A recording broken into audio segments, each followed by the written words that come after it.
Good day everyone. So quick unboxing tayo sa tire inflator na nabili ko para sa bicycle. Yan. So pwedeng road bike, mountain bike, gravel bike. I'm not sure sa fat tire kung kaya niyang magbomba ng dalawang gulong or baka siguro isang piraso lang dahil ang fat tire ay malaking air volume yung kailangan niya. So ito yung brand, Cyclami model number HW125 mini air pump. And the color is black. And then may hologram dito, nakalagay max 150 PSI. Yan yung brand niya, Cyclami. And then yung specs niya nandito sa likod. Yan, 500 mAh, 7.4 volts, Type C charging. Yan siya. Okay. And then dito, ano pa nakasulat sa gilid? Yan, pause na lang. And then ito yung logo ni Cyclami. O tama, ito nga. So, open natin siya. And then, upon opening, nandito sa gilid yung mga accessories niya. So, pwede kang gumamit ng adapter, hose adapter, Type C charging cable. We have the Presta adapter, and then yung rubber niya, and then ball pin at saka yung para sa shredder. Yan siya. Okay. And then set aside natin. What else do we have in the box? Meron tayong manual, pero tanggalin na lang natin yung yung buong product. Ayan. Okay.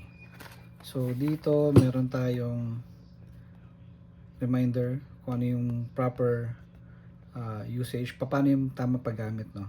Pagka gumamit ka ng hose adapter or directly. Tapos ito yung naka X mark, mamaya ipapakita natin yan. And then merong mga reminder dito, important reminder bago mo gamitin. So before using the product, you power it on and start the air pump. Once the air pump is working properly, connect it to the tire valve for inflation. So parang i-on mo muna siya kapag narinig mo na umandar na yung motor niya, saka mo siya ilalagay. Air pump will automatically shut down after running for 3 minutes and will need to rest for 10 minutes. So protection niya for overheating at mabilis siguro uminit siya, no? And then when replacing the air hose for inflation, remove the factory installed block. So mamaya makikita natin yan, no? Each time you use it, you don't need to completely deflate the tire. Be cautious of the high temperature of the air outlet nozzle. It can cause burn. Okay, ayun lang naman. And then ito yung manual niya sa pagka ginamit natin. So may mga ibang language dito, Chinese, meron ding English, yan. At meron pa ibang mga language dito. Yan. Okay? And then yung product itself, check natin.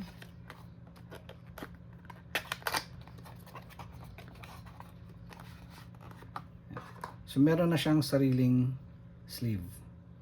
Yan. So tanggalin natin yung sleeve niya para makita natin ng malapitan o ng mabuti yung quality ng pagkakagawa. Although yung sleeve is protection, no?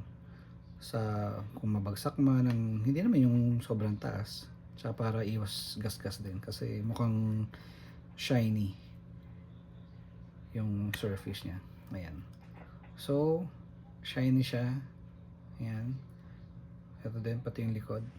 So nandito yung specs.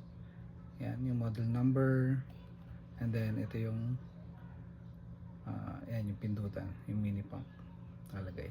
So may air vent dito, kung titingnan natin yung sleeve, may air vent, charging cable at saka yung charging cable na type C, and then yung power button, negative and plus kung gusto mo mag increase, decrease ng tire pressure. So punta tayo dito sa kasama niya. Yan, para makita natin. Okay. So we have the pin adapter para sa bola. And then ito yung para sa shader. Yan. And then type C charging. And then yung shader adapter. Pagka shader yung tube ng tire nyo, and then ito yung spare niya na rubber. So, bakit spare? Kasi may rubber na naka-install dito. Ayan, oh. Ayan. So tanggalin natin siya, and this is how it look like, no? So tatanggalin mo siya kapag ka ito yung gagamitin mo. Yun yung kanina na nakalagay dun sa yung may nakalagay na X mark. Yan. So tatanggalin mo to. Yan, yung adapter na yan.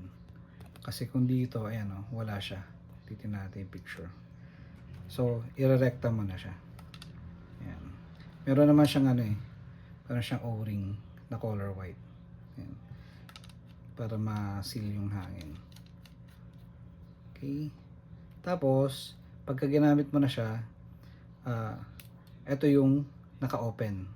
So, ipapasok mo siya dun sa, halimbawa ito yung shader, no? Papasok mo siyang ganyan. Tapos, saka mo i-press. Yan. Yan. Para mag-lock na. Hindi mo na mahihila yan. Ganun siya. Okay, so, to remove, ganyan lang din. Tapos, yan. Madali na tanggalin. Okay. And then, dito, since shader yung tube ko, magpapalit tayo or magkakabit tayo ng shader adapter. Yan. Yung rubber niya, naka-configure siya para sa Presta. Kaya, yan. Tatanggalin natin yung rubber, babalik rin natin. Gamitin natin yung ball pin para yung pin ng ball para ma-remove natin yung rubber. And then dito sa likod na maliit, kasi yung kabilang side nito mas malaki yung bilog niya eh. Yan. So ito, yan. Meron siyang stopper dyan. So ilalagay mo yung itong block. Ganyan. Tapos ito, ilalagay mo na siya yan. Yan. So ito yung magsaserve na ano, pipindutin niya yung pin ng shader valve. Tapos sarado mo na siya. Yan. So again, ito pwedeng direkta na sa shader, pero kung ayaw mo gumamit nito, kagaya nung ganito, yan, direkta, yan yung may checkmark ko. Yan. So para mas konti yung bibit-bitin mo sa biyahe mo. Yan. Okay.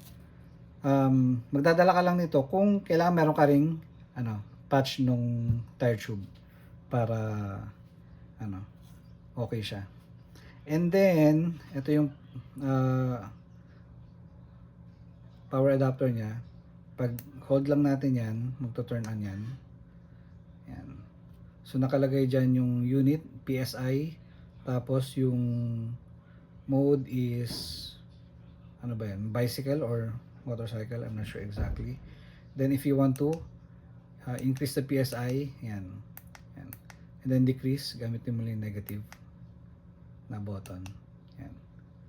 Tapos kapag okay ka na, ipipress mo lang yung yung power button.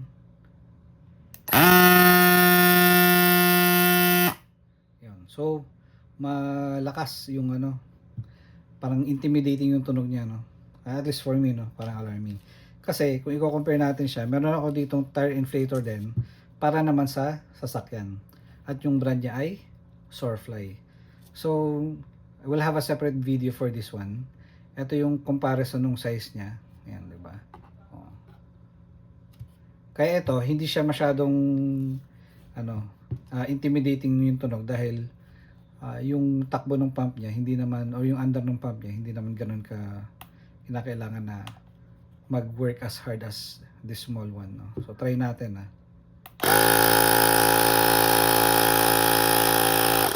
Ayun. Compare natin dito. O, diba? So yun siya. And what else?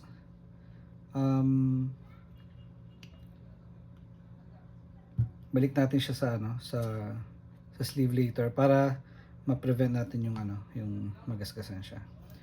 And then check ko lang yung yung sa mode, no? May bicycle mode dito eh.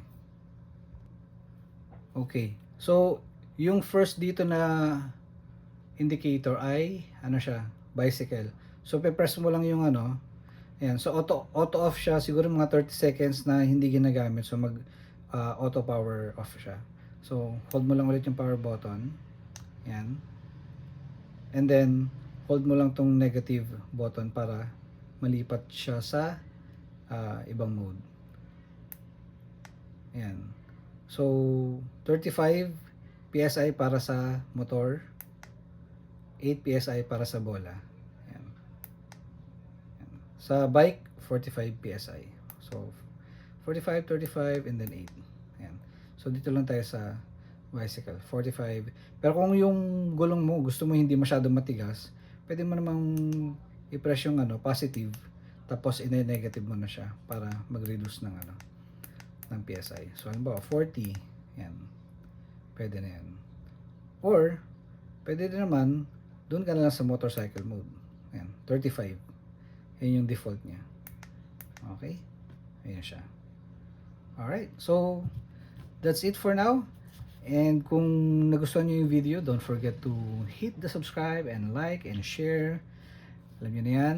Para kapag may next video tayo, ma-notify kayo. Okay? Thank you and stay safe. Have a good day.